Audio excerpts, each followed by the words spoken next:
And welcome back to another episode of Coffee and Stocks. In today's video, we are going to talk about Workhorse. I know I haven't been talking about them in quite a long time, but before we get started, can I please ask you guys to drop a like on this video as well as press that amazing subscribe button. It does go a long way in supporting the channel. I do thank every single one of you guys because you guys have obviously been super amazing. All those people who are watching this video and are not subscribers, don't forget to drop a subscribe or press that subscribe button because it does go a long way, obviously. So let's go ahead and talk about Workhorse. Workhorse, obviously, if you guys don't know who they are, they create electric vehicles, not necessarily, you know, everyday commuting vehicles, but they're in the C class, you know, commercial fleet kind of style. I don't remember the last time I've talked about Workhorse specifically, but obviously Workhorse right now has been, you know, in a huge discount. Obviously, as you can see right here, it's currently going for $17.34. Yes, it did start off in the morning pretty low at $15.93, dropping all the way down to $15.52, which isn't too bad, but that's a 2.57% drop. And then from there, it has increased up to its maximum point today of, you know, 11.73%, and that was at $17.34, obviously right here. In the past week, look at this incredible, obviously last week all tech was selling off, and obviously that really hurt other stocks. So this is definitely one that got hurt. It was going for $27.87, and then it just dropped almost 50%. And that is incredible. That sucks so much. Yes, it has been going on a downward trend of around 58%, but don't think about it as the company is bad. Think about it as it is in a discount, because I do believe, honestly, I do believe that this company is going to go back up. And there's nothing better than grabbing some of these stocks, some of these shares at a super low price. It might not go up in a week, it might not go up in 2 weeks, but it's definitely gonna go back up to this. Imagine buying it at $14 and then selling it at $28 again. That is huge returns. Obviously, me personally, I do own some of this stock. Luckily, I was able to get a little bit more today. I did have them initially at $18, and then I just grabbed more. Because obviously I did want my price to go back down. So there is a super positive thing today. Their earnings report came out, and that's what we're going to talk about today. Obviously, as you guys can see right here, March 1st, 2021, Workhorse Group Inc. stock outperforms the market on strong trading day. We go down here, shares of Workhorse Group advanced 7.24% to $17.34 Monday on what proved to be an all-around great trading session for the stock market, with the Nasdaq Composite of 3.01, blah blah blah. So which company reached on February 1st. So the 52-week high has been $42.96. Workhorse did beat the rest of the market, which is really good. But one of the things that really, you know, there was an earnings report coming in today, which we are going to talk super quick about it. Obviously, I don't want to make this video too long, but we're going to talk about this. So let's see. Release updates and highlights. I don't know if you guys can see this. Maybe I could just zoom in for you guys.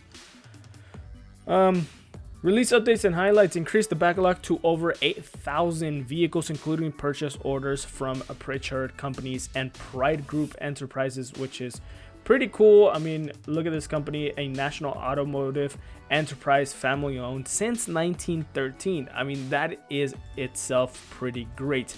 Then you look at the other company that has put in other orders, you know, trucks. Big semi class 8, I do believe they are. They put in orders. That is awesome. fleet. So that is pretty cool that, you know, these two companies are or did, you know, put in some orders. Partnered with Hitachi, obviously we talked about this before, to optimize the company's manufacturing, operational, and supply chain capabilities, as well as to develop a national dealer network to support Workhorse sales with the vehicle financing option for both dealers and customers. They also raised $270 million in capital over several financing, providing the company with necessary capital to execute its significant backlog. Cash position of $215 million as of today. Workhorse, a strategic stake in Lordstown Motors, valued at nearly $320 million based on February 26th closing price. This event becomes liquid in April. Obviously, they currently hold $215 million. I mean, they were able to raise $270 million. Plus, in April, they are going to have an additional $320 million. And that's based on their stake that they hold in Lordstown Motors, which Lordstown Motors does have a pretty good price, which I'll do a video later on them. So this is super important. Fourth quarter 2020 and recent operational highlights. Let's start from January 2021, and that's confirmed eligibility and was officially included in California Air Resource Board hybrid and zero emissions truck and bus vouchers incentive project list. Whoa, that's long. Applicable for various C-series models. Don't forget we talked about this, and California is just going wild with trying to be, you know, having more electric vehicles and having a zero emission vehicles in general being in California by 2035, I believe. So that's definitely going to be huge in the selling and more products coming out of Workhorse.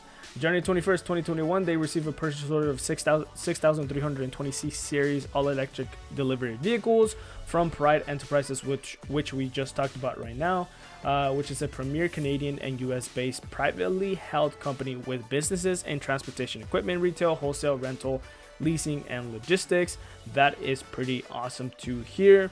February 2021, appointed a former Ryder System Inc. Senior Director, Chris North, a VP of Commercial Development, a newly created role designed to augment and expand Workhorse sales and support infrastructure. So they are thinking about the future. They are thinking about more than just what is happening right now, which is pretty awesome. I mean, they are trying to reach more. They weren't solely just focused on the USPS contract. So that is definitely awesome that they're you know, that they created a new role in order to expand the sales that they currently have. And the last one, February 2021, launch purpose built national campaign event with Pritchard Companies featuring C1000 all-electric truck. On Super Bowl weekend in Tampa, Florida. The event was designed to highlight the value of the electric vehicle and educate the broader market on the benefits of going EV. I do believe 100% that EV market, you know, the EV sector in general is going to explode, especially with this new administration that just came in. So definitely put, you know, a lot of things in your watch list that are EV or green energy, because they will go up. And obviously, I'm not a financial advisor, so please do not take my words as advice. Go consult your financial advisor. Go talk to other people, you know, who are smart. You know, obviously, don't invest in a company because some YouTubers, you know, are just talking about it. So definitely pay more attention and only invest money that you are willing to lose, because the stock market obviously is wild. Anyways, that was today's video. Hopefully you guys liked it. Don't forget to drop a like on this video, as well as press that amazing subscribe button. It does go a long way in supporting the channel. I do thank every single one of you guys, and I will see you guys next time on Coffee and Stocks.